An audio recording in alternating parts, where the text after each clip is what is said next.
Hello दोस्तों, welcome to result Guru channel. जैसा कि आप सभी लोग जानते हैं, हम रोज 11 बजे यहाँ बायोलॉजी के लिए लाइव होते हैं, तो जल्दी से सेशन को ज्वाइन कर लीजिए ताकि आज का लेक्चर हम शुरू कर सकें। यस, और आज हम यहाँ बात कर रहे हैं कुछ प्रीवियस ईयर क्वेश्चन पेपर की। प्रीवियस ईयर में जो क्वेश्चन पेपर आया था केंद्रीय विद्यालय में, आज हम उसकी बात करेंगे। जो क्वेश्चन पिछले बार पूछे गए थे, हम उनको डिटेल में डिस्कस करेंगे। और आप भी जल्दी जल्दी कमेंट बॉक्स पे अपने आंसर जरूर मार्क करेंगे। ठीक है, तो जिस जिस बच्चे ने अभी तक टेलीग्राम चैनल ज्वाइन नहीं किया है, वो इस टेलीग्राम चैनल को ज्वाइन कर लो। चलो नेक्स्ट क्वेश्चन पे मूव करते हैं। क्वेश्चन क्या कहता है? क्वेश्चन कहता है वास्प, क्या पूछा है इसने? Identify the incorrect pair from the option given below. क्या बोला है कि नीचे दिए गए ऑप्शंस में बताना है आपको कि कौन सा इनकरेक्ट है, कौन सा इनकरेक्ट है। वास्प जो है वो इंसेक्ट से बिलोंग करता है, क्रैब जो है वो क्रस्टेशियन से बिलोंग करता है, ड्रैगन फ्लाई आर्किनीडिया से बिलोंग करती है, या मिलीपीड जो मायरापोडा से बिलोंग करती है। तो आप जानते हैं जो वास्प है वो तो एक इंसेक्ट है। वास्प आप सभी ने देखा है क्या है, एक इंसेक्ट है। क्रैब एक क्रस्टेशियन है। क्रैब जो है वो कौन सी सबफाइलम से बिलोंग करता है? क्रस्टेशियन। एरेथ्रोपोडा के कौन सी क्रस्टेशियन से बिलोंग करता है? क्रैब। ड्रैगन फ्लाई की अगर हम बात करें तो ये आर्चिनीडिया से तो नहीं बिलोंग करती, तो ये क्या है? इनकरेक्ट ऑप्शन है। लेकिन मिलीपीड जो है, मिलीपीड हो गए, सेंटीपीड हो गए, ये सब कहां से? मायरापोडा से बिलोंग करते हैं। ठीक है, तो इसका जो इनकरेक्ट ऑप्शन है वो क्या है? ड्रैगन फ्लाई आर्चिनीडिया। अगर हम इसकी बात करें ड्रैगन फ्लाई की, अगर इसके क्लासिफिकेशन की बात करें तो सबसे पहले मैं अगर बात करूं इसके किंगडम की, तो जिस किंगडम से ये बिलोंग करती है वो क्या है? एनिमीलिया। अगर इसके फाइलम की बात करें तो फाइलम क्या है? एरेथ्रोपोडा। क्लास क्या है इसका? इंसेक्टा। आपका ऑर्डर क्या है इसमें? ओडोंटा। ठीक है, तो ये आर्चिनीडिया से बिलोंग नहीं करता है। ठीक है, तो ये जो है, ये जो मैच है वो क्या है? इनकरेक्ट है, क्योंकि यहाँ पे बिलोंग तो ये एरेथ्रोपोडा से कर रहा है लेकिन आर्चिनीडिया क्लास से बिलोंग नहीं करता, इसीलिए ये ऑप्शन क्या है? इनकरेक्ट है।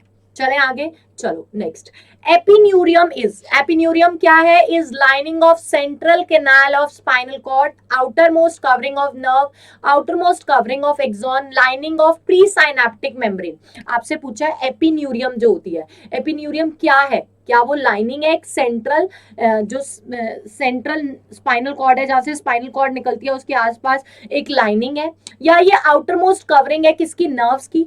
जो नर्व्स निकल रही है उनकी आउटर मोस्ट कवरिंग है, या ये आउटर मोस्ट कवरिंग है एक्सॉन की, ये एक्सॉन है आपका, एक्सॉन की आउटर मोस्ट कवरिंग है, या ये प्री साइनेप्टिक मेम्ब्रेन की क्या है? लाइनिंग है। प्री साइनेप्टिक मेम्ब्रेन की लाइनिंग है। तो ये क्या है? एपिन्यूरियम क्या होता है? एपी मतलब आउटर, न्यूरियम मतलब नर्व की लेयर। तो आउटर जो नर्व की कवरिंग है उसको आप क्या कहते हैं? एपिन्यूरियम कहते हैं। तो ये क्या है? आउटर मोस्ट कवरिंग है किसकी? नर्व की। अब यहाँ देखो, ये आपका पूरा एक नर्व है। नर्व की जो आउटर लेयर है उसको यहाँ पे क्या बोला गया है? ये आउटर वाली को, इसको बोला है एपिन्यूरियम। इसके बाद यहाँ जो अंदर डेंस, थोड़ा सा अंदर अंदर वाली लेयर है वो कौन सी है? पेरिन्यूरियम। पेरिन्यूरियम। इनके अंदर क्या है? ये फेसिकल्स हैं जिसके अंदर आपको क्या मिलेंगे? फेसिकल है जिसके अंदर आपको क्या मिलेंगे? एक्सॉन्स मिलेंगे, है ना, जिसके अंदर आपको न्यूरॉन्स मिलेंगे और उसके एक्सॉन्स मिलेंगे। ठीक है, आप यहाँ देख रहे हो माइलिनेटेड और अनमाइलिनेटेड, जिसके ऊपर ये कवरिंग है, ऐसी कवरिंग है, वो कौन से हैं? माइलिनेटेड एक्सॉन है, माइलिन शीट से कवर्ड है। ये देखो कई में दिख रहे हैं आपको, जो नहीं है वो अनमाइलिनेटेड है,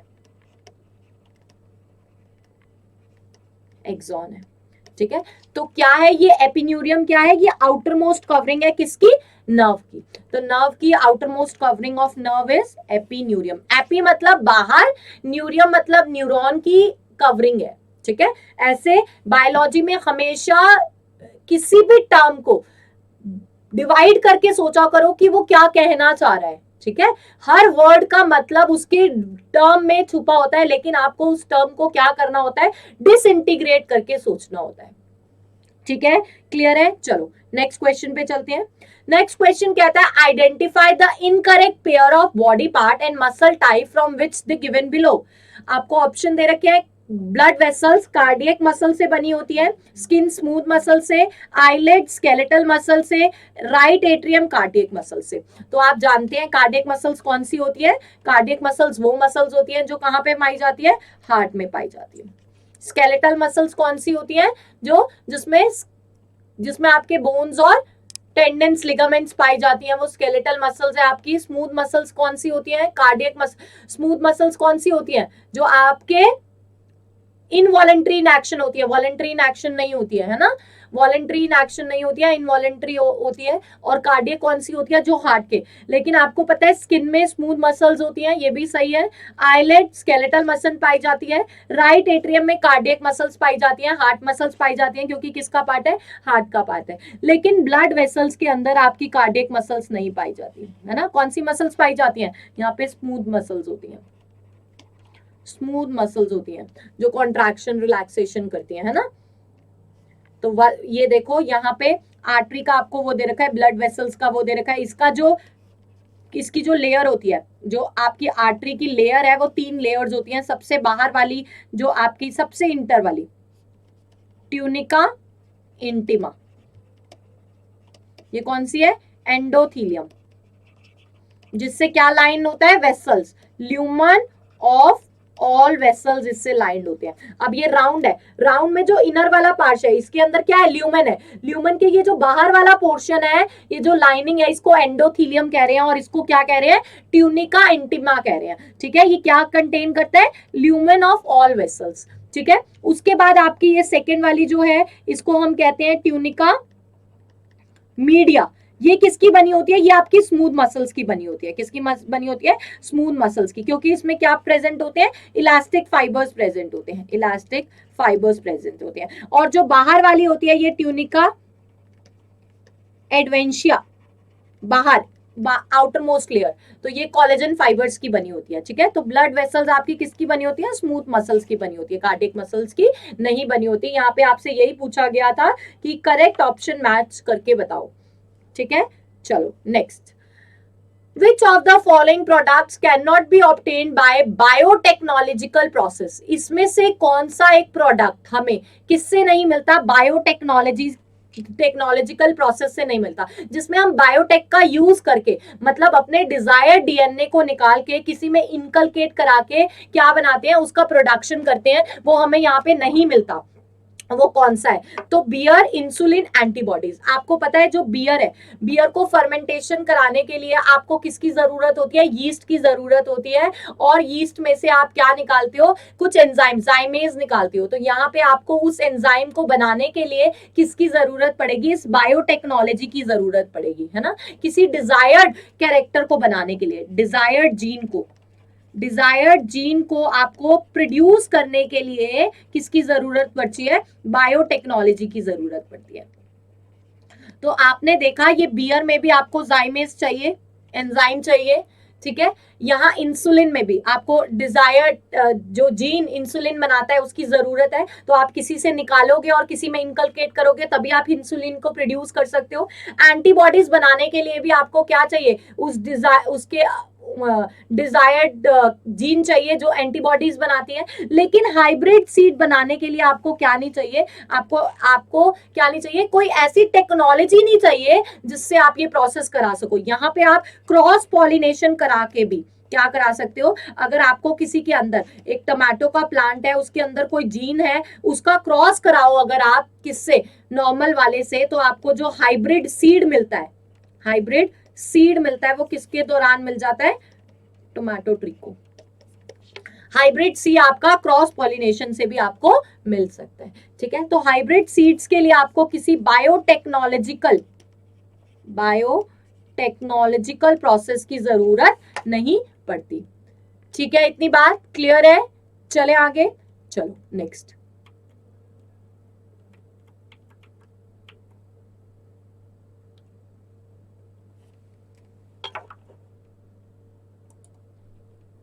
यस, चले आगे, चलो नेक्स्ट क्वेश्चन पे।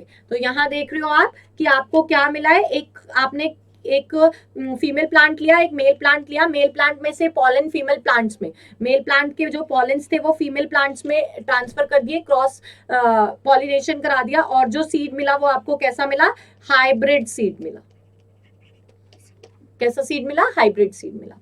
ठीक है, क्लियर है। चलो नेक्स्ट क्या कहता है, नेक्स्ट क्वेश्चन कहता है mitral valve is present at, ये जो मिट्रल वॉल्व होती है ये कहां पे प्रेजेंट होती है, ऑप्शन दे रखे हैं, opening of pulmonary artery in right ventricle, ये पल्मोनरी आर्टरी जहां पे हार्ट के अंदर, आपके हार्ट के अंदर जो पल्मोनरी आर्टरी जाती है वहां पे प्रेजेंट है ये, या राइट एट्रियोवेंट्रिकुलर ओपनिंग, या राइट साइड में एट्रियो आर्टरीज और वेंट्रिकुलर की ओपनिंग में प्रेजेंट होता है, या opening of aorta in left article, या तो लेफ्ट आर्टिकल के एरोटा में ओपनिंग होती है इसकी, या लेफ्ट एट्रोवेंट्रिकल ओपनिंग, या तो लेफ्ट एट्रियोवेंट्रिकुलर ओपनिंग में इसकी क्या होती है, ओपनिंग होती है। लेफ्ट एट्रियोवेंट्रिकल मतलब लेफ्ट साइड में जो एट्रियम और वेंट्रिकल की जो ओपनिंग है उसमें ये वॉल प्रेजेंट होती है। तो आपसे पूछा है मिट्रल वॉल किस में प्रेजेंट होती है।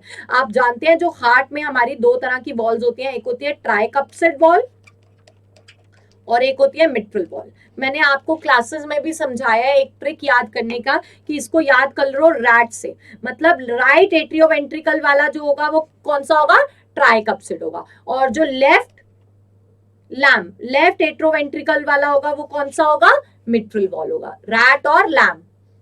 ठीक है, तो यहाँ पे क्या करेक्ट ऑप्शन क्या है आपका, लेफ्ट एट्रियोवेंट्रिकुलर ओपनिंग। आप देख रहे हो यहाँ पे आपको हार्ट दिख रहा है, यहाँ पे ये वाला जो वॉल है, ये वाला कौन सी साइड में, लेफ्ट साइड में, एरोटिक वॉल जिसे हम बोल रहे हैं, यहाँ क्या है, मिट्रल वॉल है। ये किसकी ओपनिंग हो रही है यहाँ पे, सॉरी ये वाला, ये किसकी ओपनिंग हो रही है, एट्रियम और वेंट्रिकल की, एट्रियम से वेंट्रिकल में जा रहा है ये जो ये ओपनिंग कौन सी है, मिट्रल वॉल है। और यहीं पे ये वाली ओपनिंग कौन सी है, देखो यहाँ पे दिखा हुआ है, ये कौन सी है, जो लेफ्ट एट्रियम को लेफ्ट वेंट्रिकल में ओपन कर रहा है, लेफ्ट वेंट्रिकल में ओपन कर रहा है। यहाँ पे क्या लगी हुई है आपकी, वॉल्स लगी हुई है, क्या लगी हुई है, वॉल्स लगी हुई है। इस वॉल को हम क्या कह रहे हैं, मिट्रल वॉल कह रहे हैं। यहाँ पे देखो इस वाले साइड में ये कौन सी साइड है, राइट साइड है। राइट एट्रियम से जो लेफ्ट एट्रियम में जा रही है, लेफ्ट एट्रियम में जा रही है, उसमें आपका क्या लगा हुआ है, ट्राइकप्सिड वॉल लगा हुआ है, ट्राइकप्सिड वॉल लगा हुआ है। ये कौन सा वॉल है आपका, ट्राइकप्सिड वॉल है। ठीक है, तो लेफ्ट एट्रियोवेंट्रिकुलर ओपनिंग आपकी क्या कहलाती है, मिट्रल वॉल कहलाती है, और राइट साइड वाली आपकी क्या कहलाती है, ट्राइकप्सिड वॉल कहलाती है। चलो नेक्स्ट, अब आपसे पूछा है next question, hanging process of free border of soft palate. Soft, ये जो हैंगिंग प्रोसेस होता है फ्री बॉर्डर पे सॉफ्ट पैलेट पे, सॉफ्ट पैलेट कौन सा आपका, ये ऊपर वाला, माउथ के जो ऊपर वाला पोर्शन है उसको आप क्या कहते हैं, सॉफ्ट पैलेट बोलते हैं। सॉफ्ट पैलेट के आगे आप देख रहे होगे एक हैंगिंग प्रोसेस होता है फ्री बॉर्डर, उसको आप क्या कहते हैं, यूवला अल्वा कहते हो, गिग्मे कहते हो, क्लिटोरिस कहते हो, या फ्रेनम बोलते हो। तो ये जो आप देखते हो जब अपना माउथ ओपन करते हो, टंग बाहर निकालते हो, तो आपको कुछ लटका हुआ हैंगिंग प्रोसेस जैसा दिखता है, उसको आप क्या कहते हो, उसको आप क्या कहते हो, ओल्वा कहते हो। क्या कहते हो,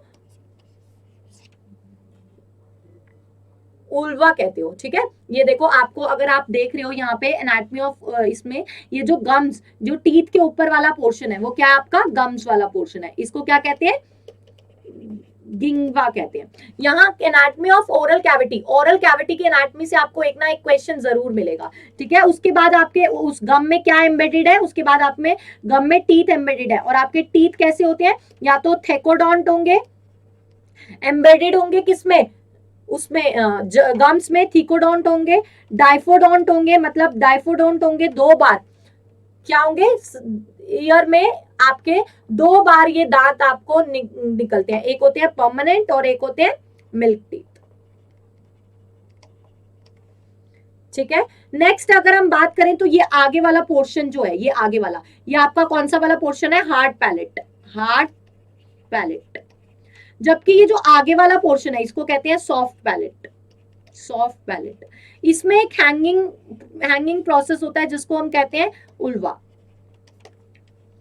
ठीक है, यहाँ पे आपके साइड में जहां पे इसकी ज्वाइनिंग होती है, यहाँ पे आपके टॉन्सिल्स प्रेजेंट होते हैं, टॉन्सिल्स। ठीक है, ये आपका चीक वाला बकल म्यूकोसा वाला लेयर है, ये फ्लोर ऑफ माउथ है, यहीं पे फ्रैनम लगा होता है। ठीक है, क्लियर है।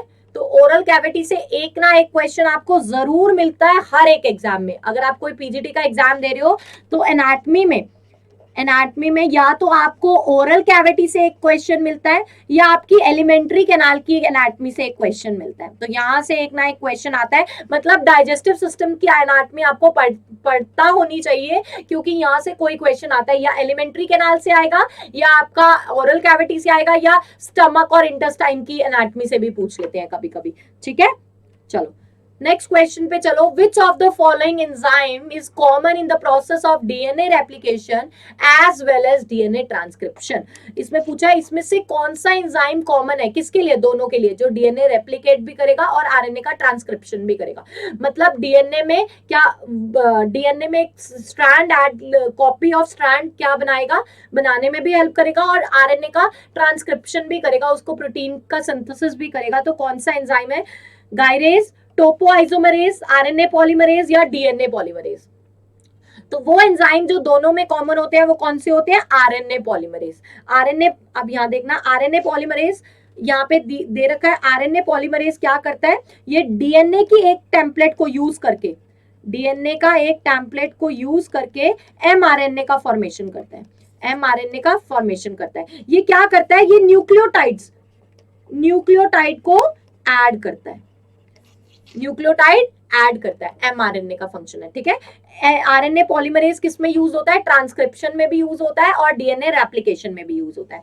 एडिटेज एंजाइम क्या होता है, अगर कोई मिस्टेक हो गई है डीएनए को फिक्स होने में तो हम वहां पे एडिटेज एंजाइम या डीएनए, ये किस में यूज करते हैं, डीएनए के रेप्लिकेशन में यूज करते हैं। लाइगेज एंजाइम क्या होता है, लाइगेज मतलब लाइगेट करना, लाइगेट मतलब जोड़ना। ये क्या करता है, फ्रैगमेंट्स को जोड़ता है, ज्वाइन करता है, join fragments of new DNA strand. जो न्यू डीएनए स्ट्रैंड में फ्रैगमेंट्स बने होते हैं, जैसे ओकाजाकी सेगमेंट्स हैं, अलग अलग है, सबको लाइगेज डाल के सबको आप क्या कर सकते हो, जोड़ सकते हो। डीएनए पॉलीमरेज, डीएनए पॉलीमरेज का क्या काम होता है, ये भी न्यूक्लियोटाइड्स को ए टी जी सी सबको क्या करता है, कोवेलेंटली न्यू स्ट्रैंड में कंस्ट्रक्ट करता है, ऐड करता है। ठीक है, किसको यूज करके, अपने पेरेंट डीएनए को। अगर यहाँ पे पेरेंट डीएनए में ए टी जी सी लगे हुए हैं तो इसके कॉम्प्लीमेंट्री में क्या लगाएगा, आपके न्यूक्लियोटाइड ऐड करता रहेगा। ये किसका काम है, डीएनए पॉलीमरेज का काम है। अगर टोपोआइसोमरेज की बात करें तो ये गायरेज होता है, ये डीएनए रेप्लिकेशन में हेल्प करता है। ये क्या करता है, उसको ओवर वाइंडिंग करता है, उसकी क्या करता है, ओवर वाइंडिंग करता है। ठीक है, जैसे रीजॉइनिंग करेगा, स्मॉल स्मॉल सेक्शन को रीजॉइन कर देगा। ठीक है, ये कहां पे कैसे वर्क करता है, by working ahead of helicase, helicase के साथ लग के ये काम करता है। ठीक है, ओवर वाइंडिंग में भी काम करता है। हेलिकेज एंजाइम क्या करता है, ये अनवाइंड करते रहते हैं। हेलिकेज एंजाइम क्या करते हैं, अनवाइंड करते हैं डीएनए स्ट्रैंड्स को। DNA unwind, DNA helix break hydrogen bond base pair together, ये क्या करते हैं, अनवाइंड करते हैं, अनवाइंड।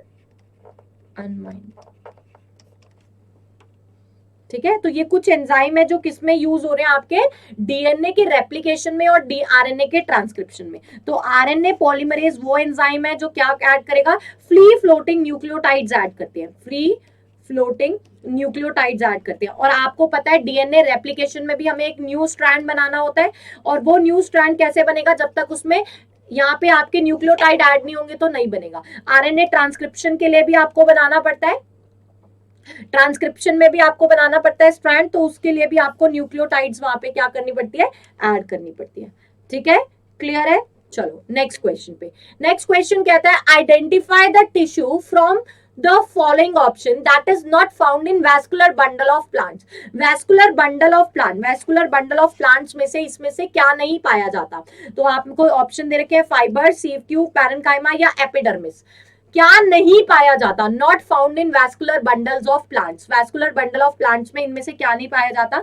आपको पता है वैस्कुलर बंडल क्या करता है, वैस्कुलर बंडल आपका किस में हेल्प करता है, ट्रांसपोर्टेशन में हेल्प करता है। और इसमें आपको ज्यादातर क्या मिलेंगे, जाइलम और फिलोम मिलेंगे प्लांट्स के अंदर। जाइलम क्या करते हैं, आपका जाइलम जो है वो किसको ट्रांसपोर्ट करता है, ट्रांसपोर्ट करता है वाटर एंड मिनरल्स को, वाटर एंड मिनरल्स को। वेयर एज जो फाइलम होता है वो क्या करता है, ट्रांसपोर्ट करता है फूड को, ट्रांसपोर्ट करता है फूड को। तो आपने इसके भी आगे कंपोनेंट देखे हैं, जाइलम में क्या होता है, जाइलम पैरेन्काइमा होता है, जाइलम फाइबर होते हैं, कंपेनियन सेल्स होते हैं, और sieve tubes, companion cells, xylem fibre, xylem phloem fibre, phloem parenchyma, ये किसके अंदर पाए जाते हैं आपको, ट्रैचेट्स किसके अंदर पाए जाते हैं, फाइलम के अंदर पाए जाते हैं। ठीक है, तो यहाँ पे आपसे पूछा गया इनमें से कौन सा वेस्कुलर बंडल्स का पार्ट नहीं है, तो फाइबर भी है, सीव ट्यूब भी है, पैरेन्काइमा, लेकिन एपिडर्मिस नहीं है।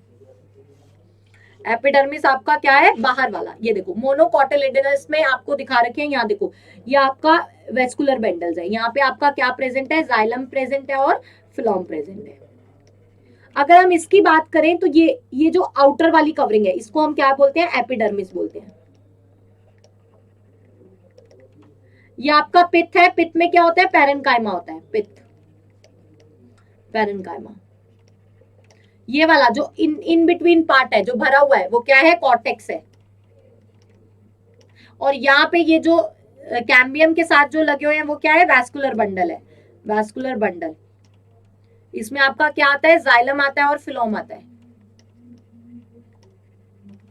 तो epidermis is a correct option, it is not part of vascular bundles in plants. Vascular bundle plants में ये उसका पार्ट नहीं है। ठीक है, क्लियर है, चले आगे, चलो। Edaphic factors related to contributes of, edaphic factor किससे रिलेटेड है, सॉइल से, एनर्जी से, क्लाइमेट से या फूड से।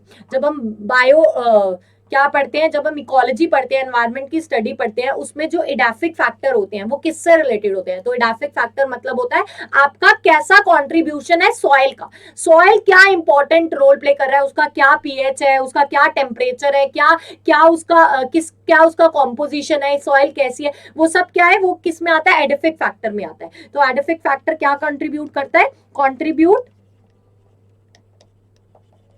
Soil structure,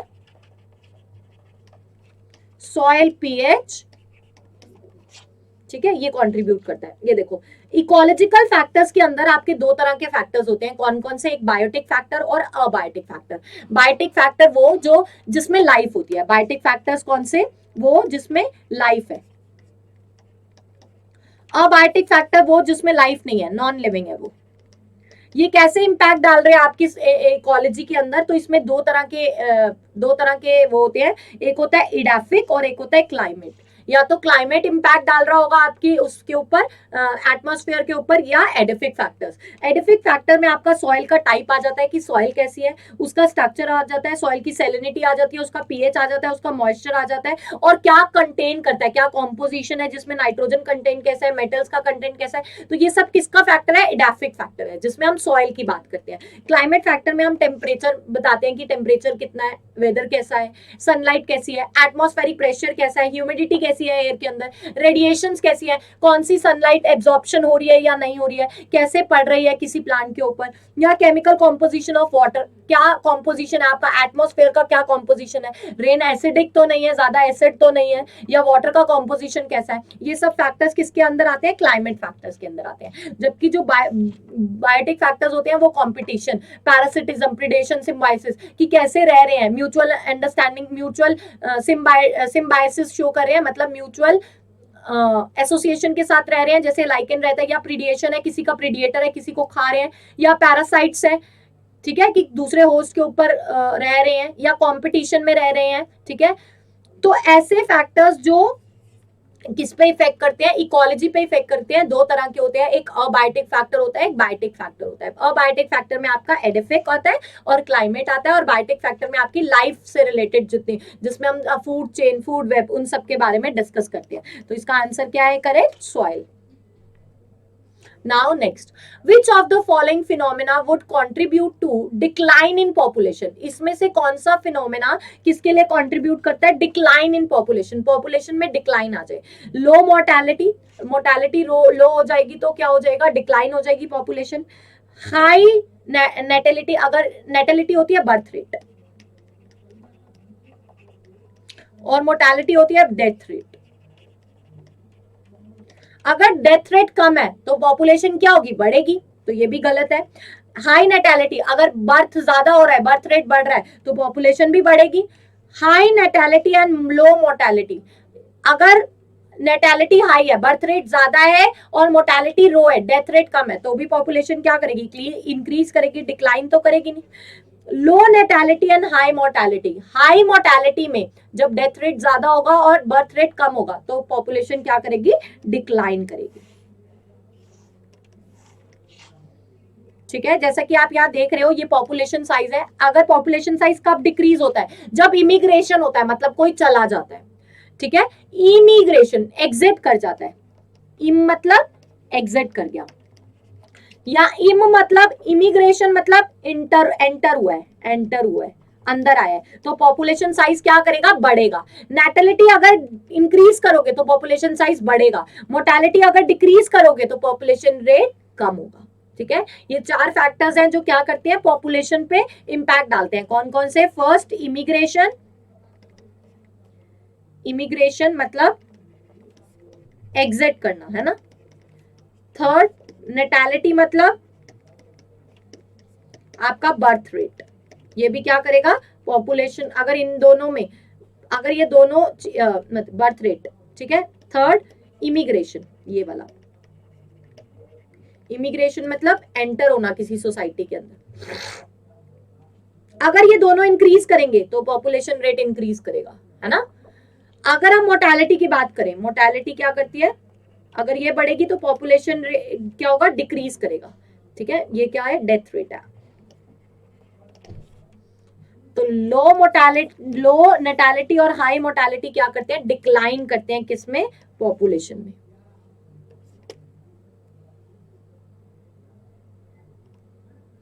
Now next, which of the following correctly represent ventricular depolarization in a cardiac cycle? एक कार्डियक साइकिल के अंदर वेंट्रिकुलर डीपोलराइजेशन क्या होता है, जब वेंट्रिकुलर मतलब वेंट्रिकल्स जो होते हैं डीपोलराइज कर जाते हैं, कॉन्ट्रैक्ट कर जाते हैं, तो वो कार्डियक साइकिल में कौन सा फिगर रिप्रेजेंट करता है। आपको पता है ये पी है आपका, ये आपका क्यू आर एस है, P Q R S T, है ना। ये जो पी है आपका क्या रिप्रेजेंट करता है, atrial depolarisation. Q R S क्या करता है, वेंट्रिकुलर, और ये टी क्या करता है, डीपोलराइजेशन, रीपोलराइजेशन। ठीक है, वेंट्रिकुलर डीपोलराइजेशन और वो रीपोलराइजेशन शो करता है।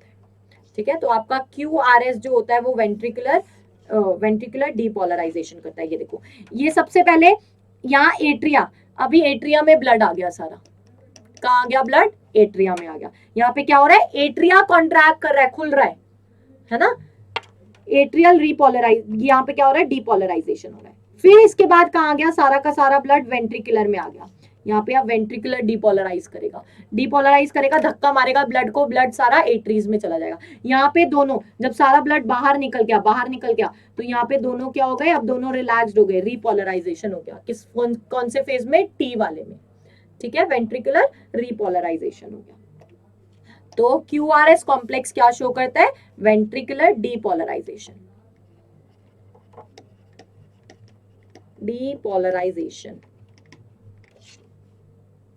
ठीक है, क्लियर है इतनी बात, चले आगे।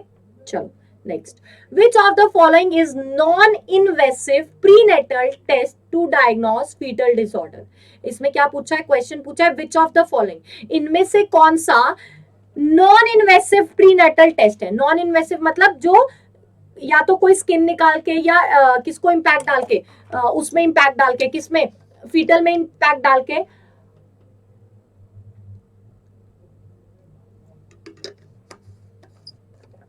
Non invasive prenatal test to diagnose fetal disorder, जिसमें हम फीटल में से कुछ ना लेके, मतलब कि कोई कट ना लगा के, कोई स्किन ना लगा के, उसका कोई टिश्यू ना लगा के टेस्ट करते हैं, किसको, फीटल डिसऑर्डर्स को। वो कौन से हैं, एम्नियोसेंटेसिस ये ठीक है, एंजियोग्राफी ठीक है, अल्फा फीटोप्रोटीन ठीक है, क्रॉनिक विलाई सैम्पलिंग।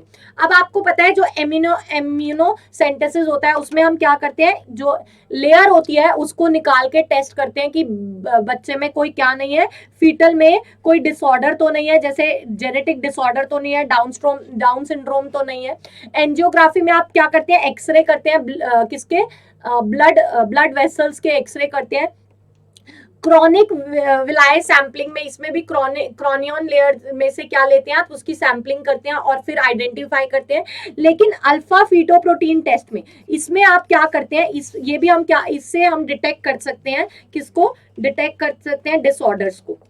लेकिन ये कैसा है, ये इनवेसिव प्रोसेस नहीं है, ये नॉन इनवेसिव नहीं है, ठीक है। इसमें हम क्या करते हैं, इसमें हम पेरेंटल मतलब मैटरनल से ब्लड लेके इसको क्या कर सकते हैं, डायग्नोज कर सकते हैं, ब्लड सैंपलिंग से ही इसको आइडेंटिफाई कर सकते हैं, ठीक है। तो alpha fetoprotein test is non invasive. Now next, which of the following organism cannot be exploited as biocontrol agent in natural agriculture practices? अभी मैंने आपको एक माइक्रोब्स में बताया था कि कुछ चीजें जैसे पहले यूज होते थे बायो इंसेक्टिसाइड पेस्टिसाइड्स यूज होते थे, लेकिन अब बायो कंट्रोल एजेंट्स का यूज करने लगे हैं। किसका यूज करने लगे हैं, बायो कंट्रोल एजेंट्स का यूज करने लगे हैं। ये क्या है, एक नेचुरल मेथड है। नेचुरल मेथड कैसे है, ये इसके प्रीडेटर्स को खा जाता है, उसके, ये क्या है, नेचुरल प्रीडेटर को ही खा जाता है। मतलब कि आपकी जो साइकिल है, फूड वेब साइकिल है, वो भी खराब नहीं हो रही है, फूड वेब भी नहीं खराब हो रहा है, और आपको डिजायर्ड कैरेक्टर्स के आपके उसको हार्म भी नहीं कर रहे हैं, एग्रीकल्चर को हार्म भी नहीं कर रहे हैं, और वहां पे कोई केमिकल्स भी हम ऐड नहीं कर रहे हैं, ठीक है। तो इसमें लेडी बर्ड, एम्फिड्स, ड्रैगन फ्लाइज या ट्रिचोडर्मा जो क्या करते हैं, which of the following cannot be exploited as biocontrol in agriculture? तो एम्फिड्स क्या नहीं करते हैं, एक्सप्लॉइट नहीं होते हैं as a bio agent in agriculture practices, ठीक है। बाकी तो होते हैं, ट्राइचोडर्मा भी करते हैं, ड्रैगन फ्लाइज भी करते हैं और लेडी बर्ड्स भी करते हैं, लेकिन एम्फिड्स नहीं करते हैं, एफिड्स, ठीक है। Now next, which of the following plant hormone is responsible for ripening of fruit? इसमें से कौन सा एक हार्मोन किसके लिए रिस्पॉन्सिबल है, राइपनिंग और फ्रूट के लिए? एब्सिसिक एसिड, साइटोकाइनिन, इथाइलिन या ऑक्सिन? तो ये सभी लोग जानते हैं कौन सा, इथाइलिन जो होता है आपका किसके लिए रिस्पॉन्सिबल है, राइपनिंग ऑफ फ्रूट्स, फ्रूट्स को पकाता है, राइपनिंग ऑफ फ्रूट्स।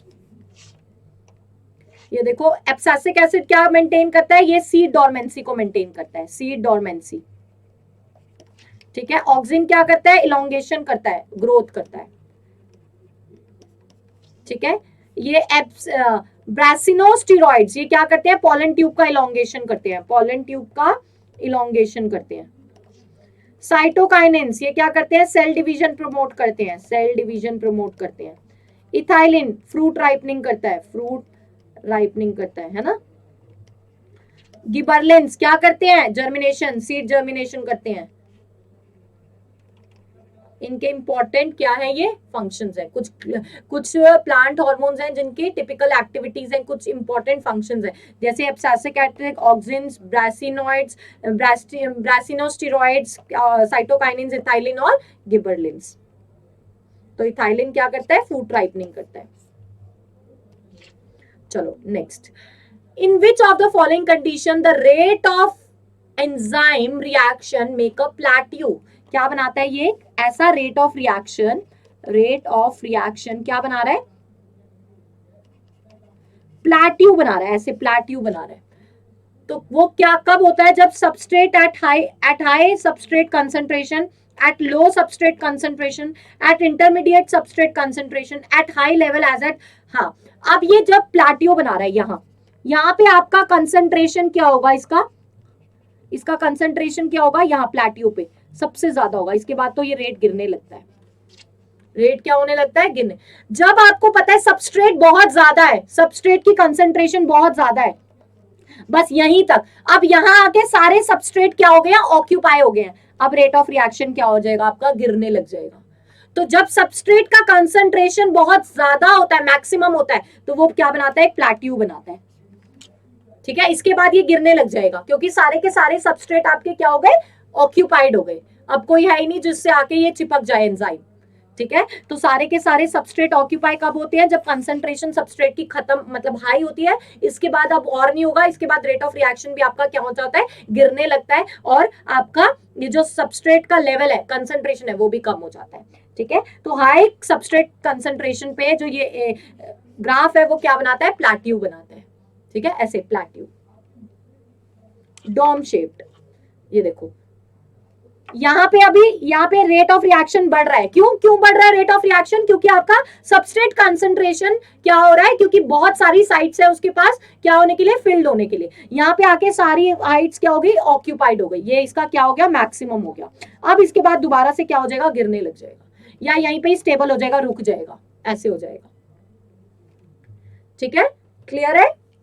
चलो, तो हाई सबस्ट्रेट कंसंट्रेशन पे जो रेट ऑफ रिएक्शन है वो क्या होता है, एक उस पे आके स्टेबल हो जाता है, बस। Next, which of the following techniques can be used for identification of antibodies? इसमें से कौन सी टेक्निक हम किसके लिए यूज करते हैं, आइडेंटिफिकेशन ऑफ एंटीबॉडीज। एंटीबॉडीज को आइडेंटिफाई करने के लिए हम यूज करते हैं southern blotting, northern blotting, chromatography या वेस्टर्न ब्लॉटिंग। तो जहां पे बात आती है एंटीबॉडीज की, तो एंटीबॉडीज के लिए जो मैकेनिज्म यूज होता है वो कौन सा है, वेस्टर्न ब्लॉटिंग। वेस्टर्न ब्लॉटिंग से आप अपने अंदर के एंटीबॉडीज जो प्रोड्यूस हो रहे हैं उसको आइडेंटिफाई कर सकते हो। ये कैसा प्रोसेस है, आपने सबसे पहले क्या लिया, एक ब्लड लिया, ब्लड सैंपल लिया, उसमें से आपने क्या निकाला, उसका लाइसिस किया, उसमें से आपने प्रोटीन अपने उसके निकाल लिया, इंटरेस्ट का प्रोटीन निकाल लिया जो आपको चाहिए, जिसमें आपको देखना है। उसके बाद आपने इसको किस में डाल दिया, एसडीएच पेज में डाल दिया, फिर इसमें से क्या इलेक्ट्रॉन ट्रांसफर करा दिए। उसके बाद आप देखते हो कि आप एंटीबॉडी प्रोबिंग कराते हो, मतलब जो स्पेसिफिक डिजायर्ड कैरेक्टर का आपको एंटीबॉडी चाहिए होता है उसको मार्क करते हैं हम, क्या डाल के, एक उसके अगेंस्ट स्पीशीज डाल के हम उसको मार्क कर देते हैं, प्रोबिंग कर देते हैं उसकी। फिर उसको रीड आउट कर लेते हैं कि कौन सा एंटीबॉडी उसके अंदर प्रेजेंट है। ये हम किस में करते हैं, ये हम वेस्टर्न ब्लॉटिंग में करते हैं, वेस्टर्न ब्लॉटिंग में। ठीक है, यहाँ देखो सर्दर्न ब्लॉटिंग में हम डीएनए पे काम करते हैं। हमारा टारगेट मॉलिक्यूल क्या होता है, डीएनए होता है। डीएनए को क्या करते हैं, एक्सट्रैक्ट करके उसमें प्रोबिंग करके, किसकी, न्यूक्लियो एसिड्स की प्रोबिंग करके हम क्या करते हैं, डीएनए एक्सट्रैक्शन करते हैं। यहाँ नॉर्दर्न ब्लॉटिंग में हम आरएनए को आइसोलेट करते हैं। क्या करते हैं, आरएनए को आइसोलेट करके इलेक्ट्रोफोरेसिस में डालते हैं, वही एसडीएस पेज में डालते हैं। उसके बाद उसको लेबल करते हैं किससे, आरएनए न्यूक्लियोटाइड से। ठीक है, फिर उसको डिटेक्ट कर लेते हैं किसके अंदर, एक एक्सरे फिल्म के अंदर। उसके बाद हम वेस्टर्न ब्लॉटिंग में किसका करते हैं, प्रोटीन्स का करते हैं। एंटीबॉडीज आपके किसके बने हैं, प्रोटीन्स के बने हैं। तो यहाँ से हम प्रोटीन एक्सट्रैक्ट कर लेते हैं ब्लड से। ठीक है, तो ये सारी किसके लिए काम कर रहे हैं हम, ये देखो target molecule DNA, RNA, protein. Separation किसका कर रहे हो आप, डीएनए का एक्सट्रैक्शन कर रहे हो, आरएनए का कर रहे हो, यहाँ पे प्रोटीन का कर रहे हो। सेपरेशन इलेक्ट्रोफोरेसिस से कर रहे हैं, मेम्ब्रेन नाइलॉन नाइलॉन और यहाँ पे नाइट्रोसेलुलोज की शीट का यूज करते हैं जिसपे चिपकाते हैं। ठीक है, न्यूक्लियो एसिड प्रोब्स यूज करते हैं, यहाँ आरएनए का प्रोब यूज करते हैं, यहाँ पे एंटीबॉडीज मैंने बताया स्पेसिफिक एंटीबॉडी का यूज करते हैं। यहाँ पे रेडियो लेबल एंजाइम होता है, यहाँ पे भी एंजाइम होता है। ठीक है, तो हमने क्या बोला कि डीएनए एंटीबॉडीज में हम किसका काम करते हैं, वेस्टर्न ब्लॉटिंग करते हैं, क्योंकि इसमें प्रोटीन्स होता है और प्रोटीन किसके कारण अलग होता है, वेस्टर्न ब्लॉटिंग मैकेनिज्म से अलग होता है। चलो next, olecranon process is a part of bone. Olecranon process किस बोन का पार्ट है, रेडियस का, अल्ना का, फीमर का या टिबिया का, किसका पार्ट है ऑलीक्रैनन प्रोसेस। ऑलीक्रैनन प्रोसेस आपका ये एल्बो वाला पार्ट होता है। यहाँ पे एक ऐसे करके क्या लगी, आपकी एल्बो बोन लगी हुई है, इसके ऊपर आके क्या जुड़ता है, बोन जुड़ती है। इस प्रोसेस को क्या कहते हैं, ऑलीक्रैनन बोन कहते हैं। ये देखो ये बोन है, ऑलीक्रैनन बोन है, इसके ऊपर आके आपकी कौन सी बोन जुड़ जाएगी, ह्यूमरस वाली बोन जुड़ जाएगी। तो ये किसका पार्ट है, ये अल्ना है, ये ऊपर आपका रेडियस है। आपकी बोन में ये वाला पार्ट किसका है, ऐसे देखो, ऐसे है ना, ये आपका रेडियस है, ये अल्ना है, अल्ना वाला पार्ट यहाँ तक जा रहा है, इसके ऊपर आके आपका क्या आपने ऐसे ये इसने ऐसे हाथ रखा हुआ है, जो नीचे वाला पोर्शन है वो कौन सा है, अल्ना है, ऊपर वाला पोर्शन कौन सा है, रेडियस है। तो ये पार्ट, ये प्रोसेस किसका पार्ट है, अल्ना का पार्ट है, इस वाले का पार्ट है। इसके ऊपर आके ह्यूमरस क्या कर जाएगा, ज्वाइन कर जाएगा, ह्यूमरस उसके ऊपर आके ज्वाइन कर जाता है, ठीक है। तो ये किसका पार्ट है, अल्ना का पार्ट है। क्लियर है, चले आगे, चलो नेक्स्ट। नेक्स्ट क्वेश्चन कहता है विच ऑफ द फॉलोइंग डिजीज, इसमें से कौन सी डिजीज, क्या बोल रहा है, इसमें से कौन सी disease, which of the following disease can be characterised as occupational disease, इसमें से कौन सी एक डिजीज है जो क्या है, ऑक्यूपेशनल है,